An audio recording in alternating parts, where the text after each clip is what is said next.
Fala, rapaziada, boa de mão na cara, mais um episódio do Tempos de Luta, formato um pouquinho diferente hoje, Thiago Pamplona com seu caneco da Monster, e temos uma convidada mais do que ilustre, a nossa amiga pessoal Camila Albuquerque, árbitra da Confederação Brasileira de MMA, a CAB. Camila Albuquerque, você, loira, linda, maravilhosa, se apresente pro povo, diga quem você é, o que é que você faz, pode falar. Camila Albuquerque, árbitra de MMA. Atualmente a única mulher atuante no UFC. E veterinária. Exato, cara, isso é o mais legal, né, Thiago? Tipo, muita gente vê... Esse negócio de veterinário é o hobby dela, né? Ela dá umas pinicadas nos cachorrinhos e tal. Quem não sabe, a Camila começou, na verdade, primeiro como veterinária, tem o seu pet shop, a Campet, né, que eu levo pessoalmente o meu filho, né, o Thó, e começou com MMA como um hobby, né, Camila? Explica pra gente um pouquinho de como foi essa trajetória, de como você começou, óbvio, aqui no Ceará, e me diz como é que tu conseguiu chegar num nível de UFC. Foi toda uma etapa, né? Eu comecei treinando. Então, eu treinava já com o Gifu, com o Fernando Moura, até o momento de que eu tive uma lesão, e aí tive que operar o joelho, na época que teve o campeonato brasileiro aqui na minha cidade. Para não ficar fora do campeonato, eu participei do curso de arbitragem, na época Sanshou, na modalidade de luta do Kung Fu, e comecei desde então a arbitrar o Sanshou. No ano que o Maria Mazaki veio para morar no Brasil, que ele morava então nos Estados Unidos, ele fez um curso de MMA, para arbitragem de MMA específico, e eu fiz esse curso, foi em 2012. Desde então eu passei a arbitrar MMA. Mais para frente ele fez um curso já afiliado à CAB, já como membro da Comissão Atlética. Ele fez outro curso de arbitragem, que eu fiz novamente, passei. E ao passar, eu fui convidada a fazer parte da equipe, da Comissão Atlética. E a CAB, ela rege, né? Ela faz todos os eventos que são pelo Canal Combate. Então, o UFC, Shotô, e dentre outros eventos que tem, nacional e internacional. Então, o UFC a gente faz tanto o Brasil, faz também o Uruguai, Chile, Argentina, é a mesma comissão nossa, né?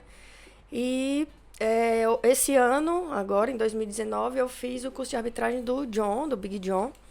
A lenda da arbitragem, né? O cara que escreveu, né? As regras, né? Você tá lá no curso dele e fala, a regra é tal. Eu sei porque foi eu que escrevi, então não tem muito o que discutir, né? Me prove que a regra é essa. Foi eu que escrevi. Porra. E aí foi em Vegas, uma experiência única, sensacional. Curso bem intenso mesmo. Curso todo em inglês, a prova em inglês e consegui a aprovação, graças a Deus. E aí o que me abriu possibilidades de arbitragem fora, né? Internacional. Logicamente lá é bem mais restrito, visto que lá cada estado tem sua comissão. Sim. E aí a filiação lá é por estado, diferente daqui que é uma só para o Brasil todo. Então são etapas que que eu venho já galgando há alguns anos e continuo ainda buscando, né? Agora, só para explicar um pouquinho mais para o público, Camila, quando o pessoal contrata a CAB, consequentemente, eles contratam uma equipe inteira, né? Então, são árbitros, são juízes de mesas, comissários. Explica um pouquinho como é que isso funciona. Você é árbitra, no caso, você fica no centro do cage, aí o que é que tem mais fora isso?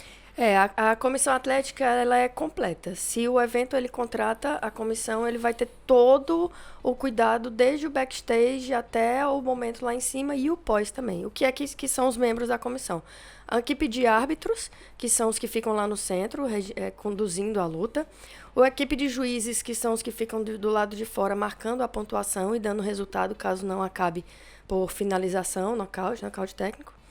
E tem os inspetores, que são os que cuidam dos atletas, tanto no backstage, na hora de fazer a mão, na hora de ver se está tudo correto conforme as regras, que conduzem os atletas até o octógono, que entram no intervalo também da luta. A comissão também tem os médicos, tá? Isso é fundamental, já começa antes. Eles recebem todos os exames do atleta, ver se ele está apto a participar da luta. A comissão também é responsável pela parte da pesagem, se bater o peso ou não, o que é que tem que ser feito. E a comissão médica também não pós, porque são eles que avaliam de acordo com como foi a luta do atleta, quanto tempo ele tem que ter de repouso antes da próxima luta. Exatamente. E aí, no site da comissão, você tem todos os membros que são filiados, tanto do corpo de funcionários, né, dos médicos, esses que eu falei, quanto também os atletas filiados. Então, se o evento ele quer ter a CAB, ele pode ter, eu quero uma luta no peso médio. Quais atletas você tem disponível? A CAB vai lá na lista de atletas que ela tem, já com os exames todos atualizados, e esses atletas aqui estão prontos para lutar. Porque eles renovam temporariamente os exames, porque está aqui, ele lutou há tanto tempo, já cumpriu o tempo de espera necessário por conta da luta, está aqui, esses aqui estão prontos, pode colocar. E aí o evento vê se adequa ou não e tudo mais, e se ele quer colocar atleta de fora, ele filia, né, cumpre todas as exigências médicas e de exames, e aí participa.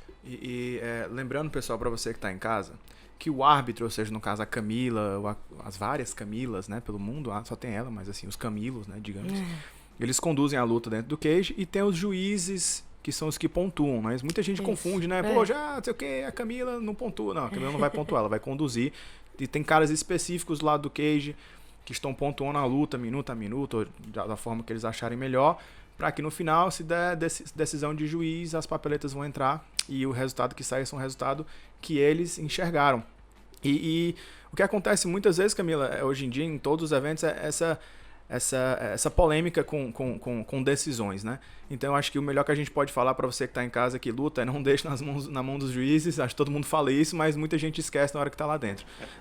A gente tem um vídeo muito legal do Fernando Moura, explicando alguns critérios de julgamento, né, de efetividade em cima e embaixo. Então, vou colocar aí também na descrição do vídeo para você que quer entender um pouco mais sobre julgamento de luta. E importante também porque não só os critérios de julgamento, mas as pessoas muito confundem como que é avaliado. Foi unânime, quer dizer que ele não ganhou nenhum round, ele ganhou de forma unânime, então o outro foi muito ruim? Não. Unânime é quando os 3 juízes dão para o mesmo lutador. Ele ganhou 2 rounds e perdeu 1. Mas os 3 juízes viram que ele ganhou 2 rounds e perdeu 1, então a decisão é o mesmo lance do empate, né, pessoal? Empate majoritário, empate, como, não sei o que, teve juiz que todo... Não, cara, né? Existe as formas diferentes dos empates. Exatamente. Né? Inclusive, a luta do Shogun foi um empate muito raro, né? Que é um empate dividido. Empate dividido. É o mais... Um juiz deu para um lutador, o outro juiz deu para o outro lutador e o terceiro juiz deu empate. Agora, Camila, uma pergunta que eu queria te fazer, cara. Tu tem quanto de altura? 1,60. A Camila tem 1,60. Ela usa kimono A0, tá? Ela usa kimono A0. O que eu acho mais legal é quando eu olho pra dentro do octógono e eu vejo a Camila arbitrando uma luta de caras de 77, 84. E eu fico pensando, Camila, quando aquele cage fecha, meu Deus, tu fica rezando pra alguém ser nocauteado e pronto, assim, porque...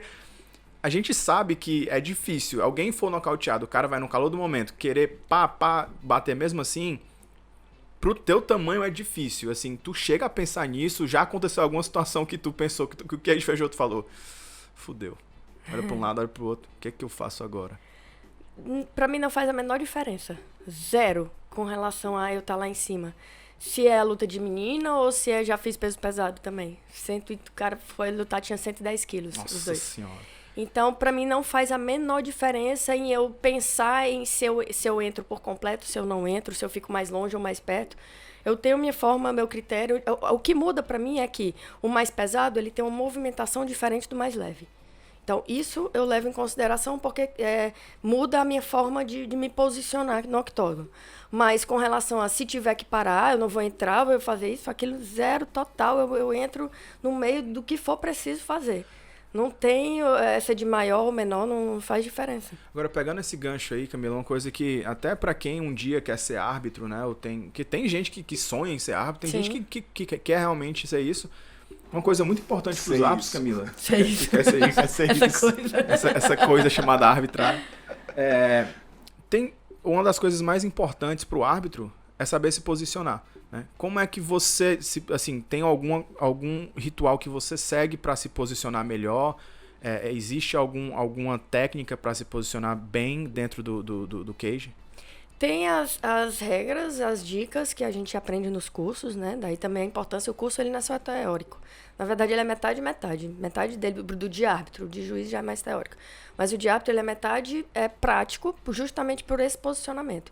Então, tem algumas regras que a gente tem para melhor visualizar, então, visto que é o melhor campo de visão que você tem em determinada posição, mas é fundamental que você conheça da arte marcial também. Então, é fundamental que você treine alguma coisa, treine alguma arte, porque você sabe, ele tá pegando na finalização. Então, isso pega o quê? Pega braço? Pega em que parte tá pegando?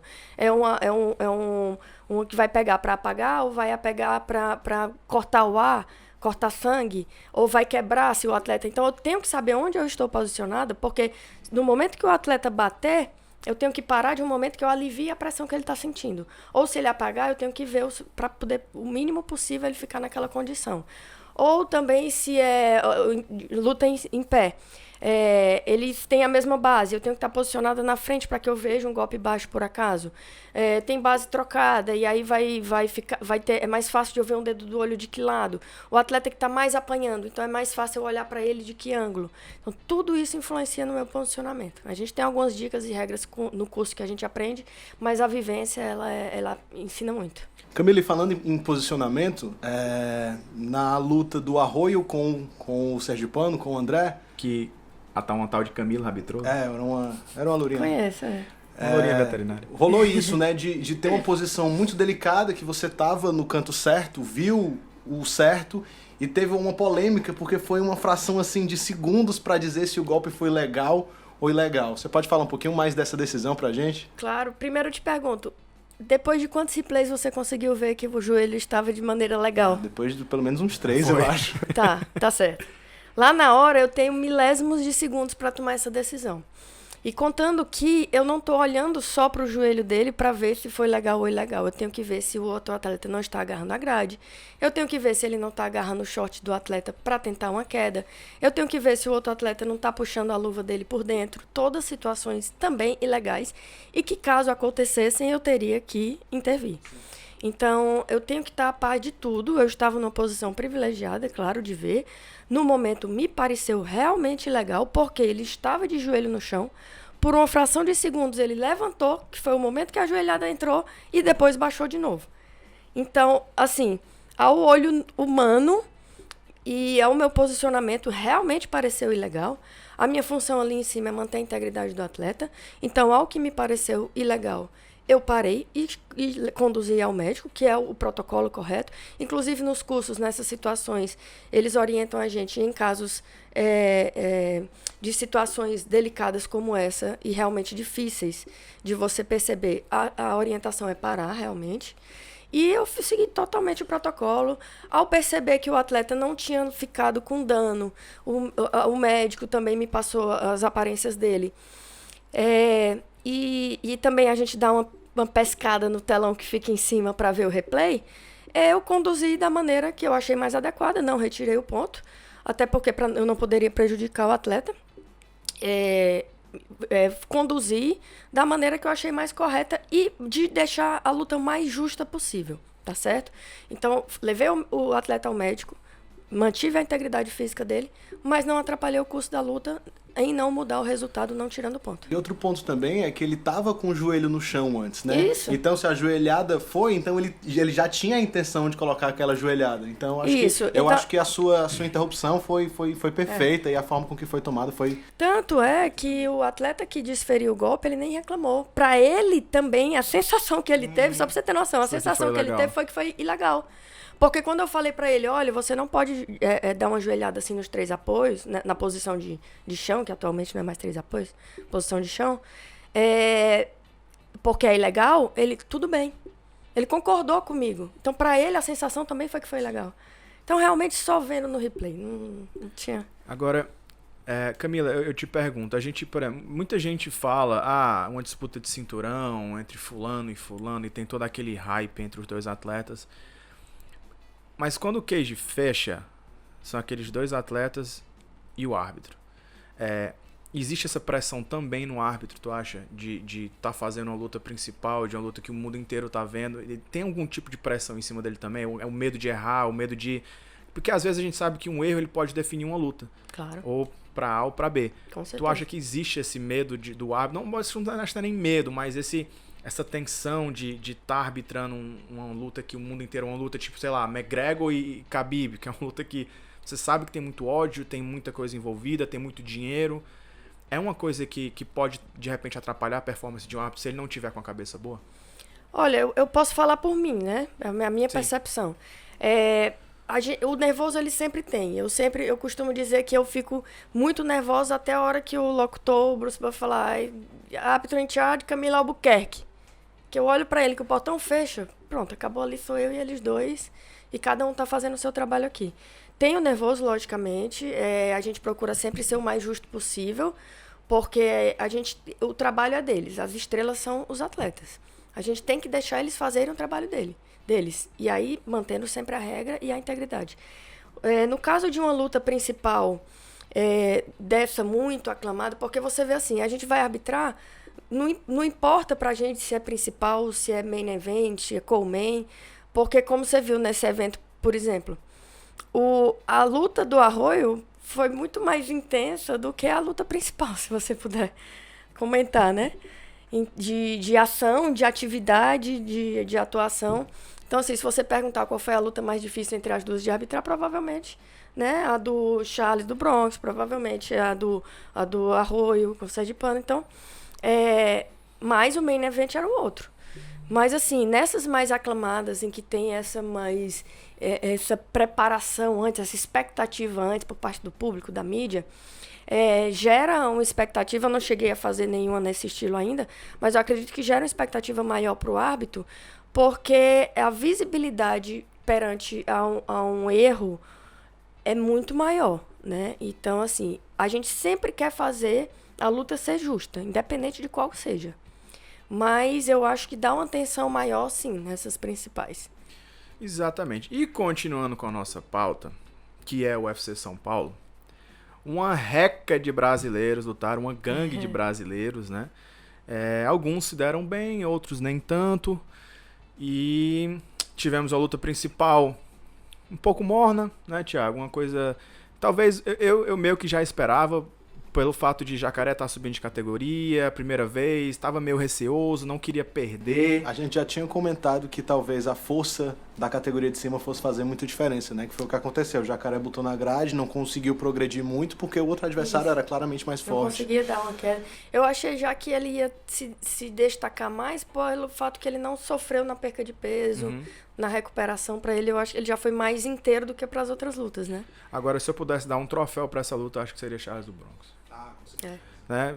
15, terminou a luta 15 vezes na carreira dele, só tá atrás do Donald Cerrone. E não é mais só finalizador, né? Agora ele tá nocauteando também. Ou seja, ele tá entre Anderson Silva e Donald Cerrone, o que é um lugar nada mal de estar.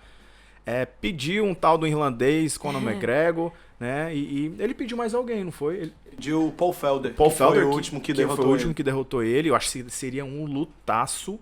Né? Os dois estão em ascensão. Os dois estão em ascensão, vem de vitórias convincentes.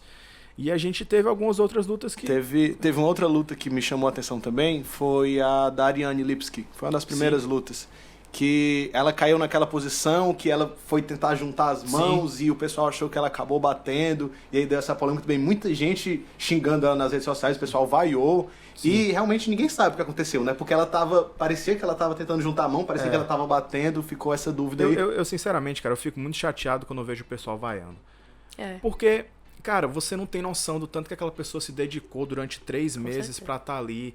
E o quanto que ela se abdicou e dieta. E ela, poxa, ela trocou de adversário uma vez, aí a segunda vez trocou um dia antes, lutou com a menina 2,5 kg acima.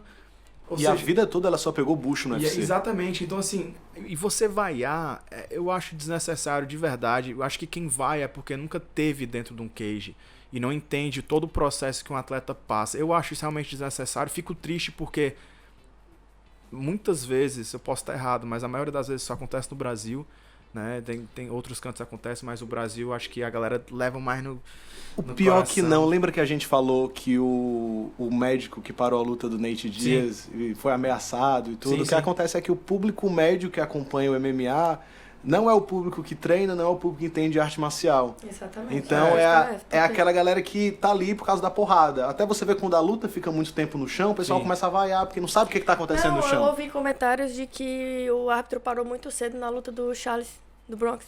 Ah, nossa. Eu, como assim? Que era pra esperar o quê? Ele morrer? Esperar a ambulância entrar? Como assim? Tá entendendo? Mas Então quando a gente escuta. Por exemplo, você falou de tudo que o atleta passou. Eu, como árbitra, eu faço backstage também de passar as regras. Então eu converso pessoalmente com cada atleta meu antes de começar a luta. E é visível no olhar deles a tensão pré-luta, tudo que ele preparou e viveu e toda a história de vida dele tá ali naquele momento. Então eu vejo, às vezes, vou lá, eles estão aquecendo, estão tirando dúvida, estão perguntando alguma coisa. E também no momento em que o cage fecha. Eu consigo perceber no olhar, na respiração. É impressionante. A vida dele está ali, naqueles 3 rounds de 5 minutos ou 5 rounds de 5 minutos. Então, é muito delicado você julgar uma pessoa sem você ter o menor conhecimento de todas as etapas que ela passou para estar ali. Agora, e quando eu falo de Brasil, Thiago, eu falo muito porque o Brasil, eu acho que é um dos países que é mais coração do mundo inteiro. Então, as pessoas levam muito... O Brasil é muito... O que me incomoda muito é que se o cara tá ganhando, nossa senhora, o cara é o pica, blá, blá, blá. Se o cara tá perdendo, se aposenta, não sei o que, não dá mais pra ti. Aí o cara volta a ganhar, não, pô, mas o cara é antigão. Então, assim, é muito coração. Eu entendo que o brasileiro quer tá sempre ganhando. Eu acho que o MMA hoje em dia, ele ocupou um espaço que eu acho que o futebol ocupava muito melhor, assim, antigamente. O Brasil era o melhor do mundo no futebol. Durante muito tempo, o brasileiro foi o melhor do mundo no MMA. A gente deu uma caída, mas a gente, no momento agora, é o momento de... A gente tá vendo gente nova subindo, crescendo, mais brasileiro aparecendo, então temos realmente esperanças de brasileiros no topo novamente. Inclusive a gente tem outro vídeo no canal que fala exatamente sobre isso aí, sobre os brasileiros. Vou colocar também na descrição para vocês verem. Então, assim, o UFC São Paulo foi um evento que de início... pouca gente falava, não teve tanta divulgação assim. É verdade. Eu fiquei muito surpreso quando o UFC começou, que eu tava assistindo em casa e o Thiago não tinha chegado lá ainda. E começou com o hino. E na hora que começou com o hino, eles colocaram a imagem do ginásio. Vazio. E não tinha ninguém. Vazio. Eu falei, caramba, vai começar a primeira luta, não tem ninguém. Antigamente no Brasil, a cultura era chega cedo e lota. E você vê que a cultura já tá mudando. Porque Estados Unidos, Canadá, a galera vai começar a encher quando tá no final do preliminar, pra começar o principal, que o pessoal quer ver o principal. Mas deixa eu te falar também um detalhe da torcida brasileira que não tem nenhum outro canto. A primeira luta tava quase vazio, mas era ensurdecedor a torcida, o barulho da torcida na primeira luta do card preliminar. Mesmo com aquela pouca quantidade. Teve um momento lindo, não sei se apareceu na TV. Dos celulares, da luz celular, apareceu Lindo. pouco, mas apareceu. Apareceu. Teve uma hora que eles mostraram a câmera aberta, Todo assim, um mundo- pouquinho. todo Demorou mundo- até certo tempo, eu acho que eles demoraram a pegar, mas foi lindo. Então, assim, a torcida brasileira se destaca. E isso é legal de ver. É legal de ver porque a gente, o UFC tá tendo o quê? 3 edições no Brasil, 3, 4, esse ano né? foram 3. Pô, então se tu for colocar no papel, a cada ano que passa, teve um ano que teve mais, eu acho. Teve um ano que teve uns 4, Foi, uns 5. 5, não foi? Foi. E, mas o que eu acho bacana é que cada vez mais tá vindo pro Brasil um UFC melhor, digamos, né? Em termos de organização, em termos de card. Eu realmente eu achava no começo que esse card não ia ser lá, essas coisas todas. Mas eu gostei muito, cara, do UFC. Realmente foi um UFC bom de assistir. Foi bacana. Olha, foi melhor, mais do que eu esperava, na verdade. A percepção entre os oficiais, né, os árbitros e juízes, foi que foi o evento, dentre os eventos brasileiros, o mais difícil que a gente já teve de arbitragem. Tanto árbitro quanto juiz. Tanto é que foram quantos empates? Dois empates na mesma noite, não foi? Massaranduba e Shogun? Não, Massaranduba teve resultado, ele ganhou. Mas teve Shogun, teve outro empate, não teve não? Não, Não, então eu tô foi só o confundindo. dele mesmo. Teve decisão dividida. Ah, então deve ser isso. É. Porque eu lembro muito, o pessoal falou muito dessa luta do Massaranduba, que o Bob Green, eu ganhei, bababá, bababá. Eu não acho, eu acho que o Massaranduba ganhou mesmo, mas foi uma luta apertada, foi uma luta boa. Uma outra luta que chama atenção nesse card foi mais uma derrota do Barão, né? O Barão que tá aí com 5 vitórias, 5 derrotas seguidas. Eu acho que só não tem mais derrotas no UFC do que o BJ Penn, que já se aposentou e voltou várias vezes. O Barão, diferente dele, tá emendando esse bocado de derrota, né? E aí, possivelmente, vai ser o fim do Barão, pelo menos no UFC. A gente não sabe se ele vai continuar, se ele vai de repente... É um cara novo, acho que tem 31 ou 32 anos, mas está numa fase péssima dentro da organização. Eu admiro o Barão por ele ter 5 derrotas e até a última agora ele perder e voltar e tentar se motivar. Isso é muito difícil, sendo um cara que passou milhares de anos invicto, dono de um cinturão, e depois que ele perdeu a primeira, foi por água abaixo. Foi como eu falei muito no Papo Rápido. Eu acho que isso tem muito a ver com a mentalidade do atleta, a mentalidade de campeão, como é que ele se ele tem a mentalidade forte para voltar pro patamar que ele estava ou não, como é que ele aceita aquela derrota, se é uma coisa engrandecedora, um aprendizado, ou se é uma coisa que vai colocar um peso em cima das costas dele. Mudou de camp, mudou de equipe, mudou de categoria. Se você vê que ele tentou de tudo, ou seja, não foi aquele cara que perdeu 1, 2, 3 vezes seguidas, não dá mais, não, foi tentando ajustar. Eu acho que só ele mesmo sabe o que vai acontecer agora. Ele deve se reunir com a equipe dele, com os coaches dele para ver, empresário.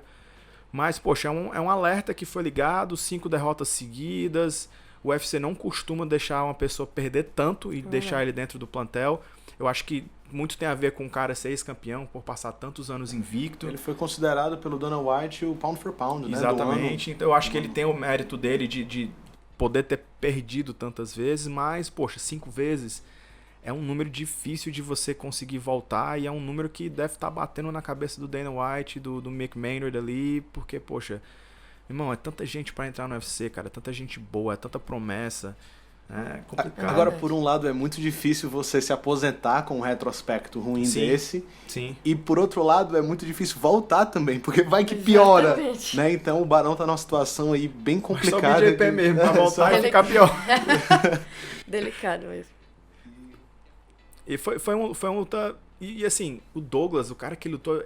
Na hora que eu fui marcar ali naquela cartilhazinha do tempo de luta, escolher quem ia ganhar, eu sinceramente, em momento algum, achei que o Renan ia ganhar. O Douglas é um cara muito duro, bate pesado, tanto é que, poxa, o Renan terminou acabado. A cara parecia que tinha batido de frente com um trem. E, nossa, deve ser ruim você... 5 derrotas seguidas e você acaba sair do octógono daquele jeito. O que é que não deve estar passando pela cabeça de Renan Barão num momento como esse, Ali né? de bem próximo que a gente fica, mesmo quando não está arbitrando, a gente assiste muito bem próximo e você consegue perceber a intensidade do golpe deles. Sim. E era muito doído mesmo. Ali ele estava batendo pesado e você percebia claramente que ele estava sentindo. Agora, uma luta que eu queria destacar, Thiago, foi uma luta que eu acho que teve o tempero certo. Foi uma luta entre Marcos Maluco e Wellington Turma. Ou seja, o Marcos Maluco trouxe um personagem na pesagem, ficou a cara do Coringa, ficou muito parecido. Até os trejeitos, a maquiagem, o cabelo. A boca, assim, foi massa. Né? Então, assim, isso foi muito bom pro Turma, porque, né, deu uma mídia pra ele, que ele, segunda luta no UFC... Ele aproveitou muito bem o microfone no final. E é isso que eu ia dizer. Né? Eu achei que foi bacana, porque os dois tiveram o seu momento. O Marcos Maluco no início, na pesagem, o Turma foi lá, fez o que tinha que fazer, pegou o microfone no final e disse: o Coringa sempre perde. Coringa sempre perde. Caramba, isso foi sensacional. E já tem imagem dele de Batman, quer dizer, a galera da mídia. É bacana. Então, assim, foi muito massa. E o que a gente sempre fala, né, Thiago? O atleta fazer sua mídia. E o que eu achei mais legal é que muita gente poderia ter ficado puto e poderia ter revidado e falado besteira, mas não. Ele, na hora, você viu que ele riu. Ele riu, levou na esportiva. Entrou no cage, fez o que tinha que fazer e no final, mic drop, derrubou o microfone. Então eu achei muito legal, não porque o Turma já falou pro tempo de luta, não porque o Turma era o atleta do Future, mas porque me impressiona muito a maturidade dele. E é um cara novo, né? Isso, e de ser a segunda luta no UFC, a segunda no card principal, e enfrentar na segunda luta, mesmo na primeira luta foi um cara duro, mas na segunda luta no Brasil, contra o Marcos Maluco, que, meu irmão, é maluco, e você já tem medo de gente maluca, você não quer que esse cara, o cara parece de Coringa, velho. Você, meu amigo, você é barril dobrado, papai. Então, assim, me chamou muita atenção e fico muito feliz de ver brasileiros jovens tendo essa maturidade, né? Eu acho que é isso que a gente precisa hoje em dia. Não só atletas bons, mas atletas maduros, que têm noção do que estão fazendo. E eu acredito que o caminho é esse. Tem uma nova safra vindo. Eu acho que em todos os locais da luta, né? Não só falando de UFC. A gente tem Patrick, Double Champ. O Patrício, aliás, Double Champ. O Patrick, que já ganhou a primeira luta do GP no Rising. Né? Então, assim, tem muitos brasileiros. Temos Camila Albuquerque, né? Árbitra da Confederação Brasileira, ganhando o mundo, né, do nosso humilde Nordeste, o que nos deixa mais feliz. Tem as atletas femininas também, né? E as atletas femininas que estão, poxa, Vanessa Mello, que lutou também, né, como é como é o nome dela? Tracy Cortez e poxa, lutão também. Foi. Vanessa Mello também era do Future, pegou a luta também em cima da hora. Então, poxa, cara, eu acho que não tem como você dizer que o Brasil não tá criando uma safra nova. O Brasil tá com, eu acho que 101 brasileiros no cartel do UFC.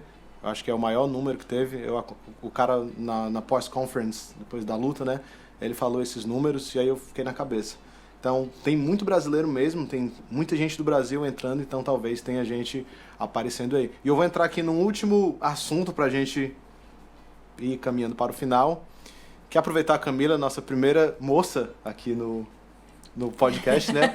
A primeira mulher a estar aqui participando do podcast com a gente. E eu queria falar um pouco sobre o machismo do MMA. E eu reparei uma coisa recentemente no comportamento de algumas atletas, no Instagram principalmente. Todas elas estão tentando se vender pela beleza, pelo fotos bonitinhas de biquíni na praia. Por um lado, isso é muito ruim, porque ela não está se vendendo pelo fato dela ser lutadora. E por outro lado, ela está fazendo certo, porque infelizmente o público que consome MMA é o público masculino de 30 e poucos anos que quer ver mulher se batendo bonita. Então, se você vê o Instagram tipo da Mackenzie, da própria Amanda Ribas, da Joanne Jędrzejczyk, postagens de 6 meses atrás, era só treino, porrada e não sei o quê. E hoje em dia é fotinha na praia, de biquíni, tentando ali ser sensual. Drinkzinho com limão. Isso me incomoda, mas ao mesmo tempo, como eu falei, eu sei que elas estão fazendo o que elas têm que fazer pra estar na mídia. Elas não estão erradas. Mas Camila, tu já sentiu muito desse machismo no MMA como árbitra? Só tocando no ponto dentro e fora do UFC. Pronto, só tocando no ponto primeiro da atleta que você falou, depois eu passo pro meu pessoal. Eu acho que ela tá certíssima. Antes de ser lutadora, ela é mulher. Sim.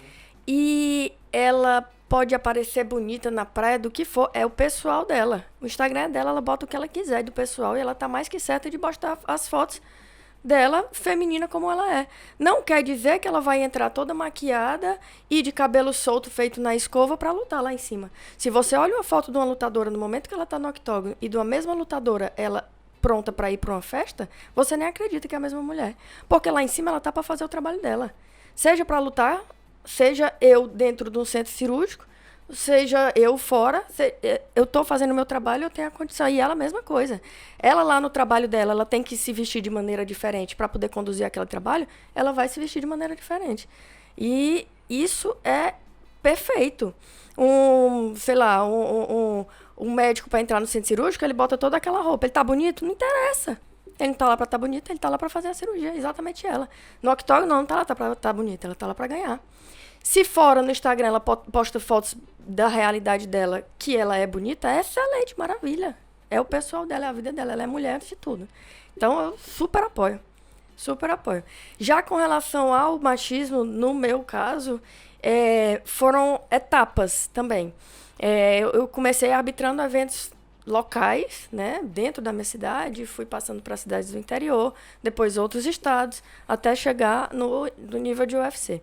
E aí são níveis diferentes de público, níveis diferentes de pensamento e... níveis diferentes de machismo. De machismo, exatamente. Então eu já ouvi de tudo, não sei se cabe falar porque coisas bastante pejorativas. No começo, o meu posicionamento era de ficar super chateada, de querer revidar. E aí eu aprendi que isso não levava a nada, porque cada pessoa tem boca para falar o que quer, e não adianta você revidar, que não vai mudar a opinião. Então, se ele vai amadurecer para mudar a opinião dele, isso é problema dele. O meu Amadurecimento é que importa. E aí eu amadureci ao ponto de não me incomodar mais com isso. Não concordo. Sou contra, acho que a mulher tem que ser respeitada na função que ela tiver, seja como ring girl, as belíssimas ring girls que estão lá, seja como lutadora, seja como árbitra, inspetora, catwoman, que a mulher tá dominando tudo agora no MMA, não tem mais posição. Inspetora, hoje você vê mulher em todas as posições. Camila, fica com o meu microfone. Domina logo isso aqui também. A gente tem a mulher na nossa parte, né? Fica. Exatamente. Bueno, eu ia dizer Thiago, mas não, Só depois das 11, irmão. Só soltar mais uma coisa antes da gente terminar, que é mais uma bomba, na verdade. Em entrevista a Ariel Helwani, Ben Askren disse que está oficialmente aposentado do MMA. É um cara que, poxa, foi campeão do One, foi milhões de coisas do wrestling, e agora disse que tem que passar por uma cirurgia no quadril, tem que colocar uma prótese no quadril. Disse que já sabia disso antes da luta do Damian, mas lutou mesmo assim. E agora tomou a decisão de parar. Então não veremos mais aqueles cabelos cacheados, enrolados, né, sendo lutando no... Amarrando no cage. Cara, é muito triste. O Askren é fenomenal, é um dos melhores atletas, sei lá, da história dos esportes de combate. É um cara que tem um currículo absurdo no wrestling. Exatamente. Chegou no UFC com um hype gigantesco de invicto. Infelizmente não conseguiu mostrar o que ele é, e eu acho que foi uma questão de azar mesmo. E o pior é que ele serviu pra highlight de outras pessoas. Ele serviu de escada pro Masvidal, chegou, venceu o Robbie Lawler ali naquela luta meio estranha. Foi finalizado pelo Damian. E é isso aí, é um cara que foi incrível, infelizmente vai ficar reconhecido pelo final ruim da carreira. Mas... É o que a gente tava falando, ele fez tanta coisa, ele conquistou tanta coisa, ele era invicto no MMA, no One. Mas também, se ele não tivesse ido pro UFC, ele teria se aposentado sem as pessoas saberem quem ele é. Muita gente não conhecia Ben Askren. Eu conhecia do wrestling, mas quando ele chegou no UFC, a galera, quem é Ben Askren? O cara é invicto, nunca perdeu. Mas quem é Ben Askren? Ele, como eu falei, ele chegou com esse hype, né? Foi a primeira troca de atletas, de organizações, então é um cara que fez parte da história já. Teve a oportunidade de lutar no UFC, teve o lado negativo, que ele vai ficar lembrado pra sempre como o cara que foi nocauteado pelo Masvidal, mas vai ser lembrado. É o cara que vai se aposentar com todo mundo sabendo quem ele é. Então, ele talvez não lembre, mas ele vai ser lembrado. Eu acho que é o objetivo de todo atleta, né? Chegar um dia ao UFC. Mas como o exemplo que se tem, né? Como o evento que se tem de nome que todo atleta quer estar lá. Se vai se manter lá por muito tempo, ou se de lá vai para outro evento, também é incerto. Mas chegou no UFC, conseguiu entrar lá, já é um sonho realizado. Isso é um outro ponto que me faz pensar, é de como o MMA não é mais unilateral. Sim. Você pode ser o melhor wrestler do mundo. Se você não souber combinar, você não vai se dar bem. Você pode ser o melhor jiu-jiteiro, faixa preta do mundo. Se você não souber wrestling, se você não souber dar um jab, não vai dar certo. Ben Askren, por muitos anos, foi invicto só com wrestling. E aí chegou no UFC e não foi muito bem. E um exemplo disso foi o Guto Inocente no Bahrein, né? No Brave. O Guto Inocente, troca porrada muito bem. É um cara, né, que tem o cinturão do Glory, não, do WGP, e foi disputar um cinturão de ouro, que pesava 7 quilos de ouro, e perdeu no MMA. Então, assim, o cara soube botar em prática o MMA, e o Guto é um cara que é da trocação. Então, Gutos, vai dar tudo certo, Chaves, você vai voltar. E eu acho que de UFC conseguimos transitar aí por todas as lutas legais e bacanas, e acredito que com as palavras da nossa querida Daniela Albuquerque. Pessoal, é só pra falar que o nome dela é Camila Albuquerque, tá? Isso, essa foi uma situação de um evento que a gente foi, que ela era convidada, e o locutor chamou ela de Daniela Albuquerque. E ela não foi, porque o nome dela é Camila Albuquerque. Mas como a Camila é muito educada, ela subiu mesmo assim e falou, deu sua palavra. E ela vem! Daniela Albuquerque! Vocês não têm noção do quanto é divertido o MMA no Ceará. Vocês não têm noção. É muito divertido. Não porque a gente tá aqui, mas também porque a gente tá aqui. Mas é divertido. É Às muito vezes divertido. com um toque de paciência, mas... É só olhar pelo lado bom. Se olhar pelo lado divertido. Exatamente. E é isso aí, né, Marcos? Exatamente, encerramos com a ilustre presença da nossa amiga Camila. Camila, muito obrigado por ter vindo. Tenho certeza que o pessoal de casa vai aprender muito, vai, acho que, escutar muita coisa. E essa é a nossa intenção, é trazer a Camila diferente, né? Quem é Camila Albuquerque não é só árbitra de UFC, como a gente fala, né? Ela é uma árbitra completa da CAB, que é veterinária. E quando eu falo árbitra de UFC, pessoal, é brincando mesmo. O pessoal diz que a gente luta UFC. Né? A gente não luta MMA. Vocês são atletas de UFC. Então, Camila, parabéns pela tua trajetória, cara. Realmente é muito inspirador.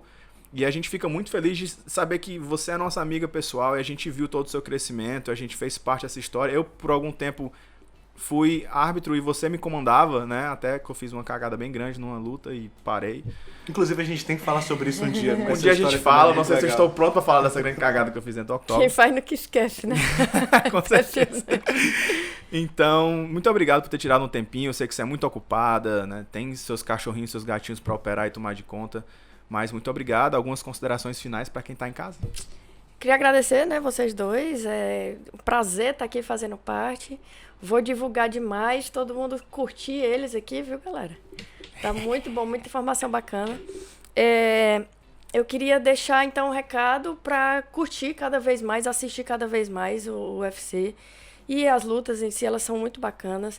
Estimulando, vendo sempre pelo lado bom. Estimulando os atletas, não pensando em assistir para julgar, para criticar de forma negativa. Críticas construtivas são muito bem-vindas, tá? Mas pensa que o árbitro ou o atleta, ele ali em cima é rápido, é segundos, e a gente também tem nossos sentimentos e tudo mais. Então, assim, antes de criticar ou falar qualquer coisa que vá ser depreciativo, pensa antes, se coloca no lugar, quer dizer que se fosse eu ali, será que eu fazia diferente? Entendeu? Vamos ter empatia, né? Amor, espalhar amor.